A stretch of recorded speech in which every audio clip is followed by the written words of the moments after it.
Senator Vance, in 2016, you called your running mate Donald Trump unfit for the nation's highest office, and you said he could be America's Hitler.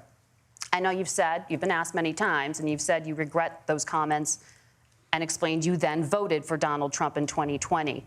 But the Washington Post reported new messages last week in which you also disparaged Trump's economic record while he was president, writing to someone in 2020, quote, Trump thoroughly failed to deliver his economic populism.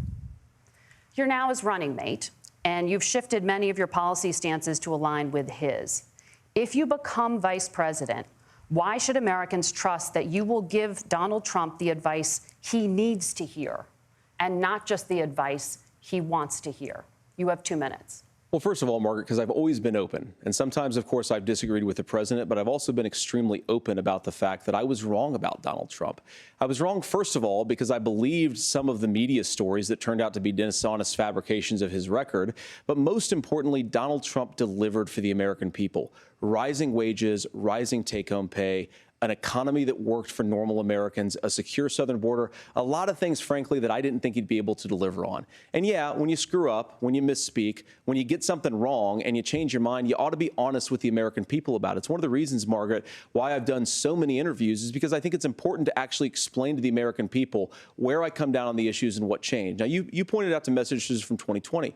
Margaret, I've been extremely consistent that I think there were a lot of things that we could have done better in the Trump administration the first round if Congress was doing its job. I strongly believe, and I've been a United States Senator, that Congress is not just a high-class debating society. It's not just a forum for senators and congressmen to whine about problems. It's a forum to govern. So there were a lot of things on the border, on tariffs, for example, where I think that we could have done so much more if the Republican Congress and the Democrats in Congress had been a little bit better about how they govern the country. They were so obsessed with impeaching Donald Trump, they couldn't actually govern. And I want to talk about this tariff issue in particular, Margaret, because Tim just accused this of being a national sales tax.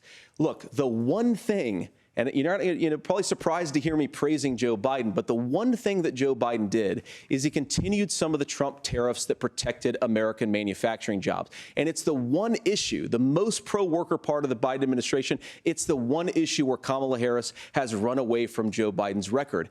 Think about this. If you're trying to employ slave laborers in China at $3 a day, you're going to do that and undercut the wages of American workers unless our country stands up for itself and says, you're not accessing our markets unless you're paying middle-class Americans a fair wage.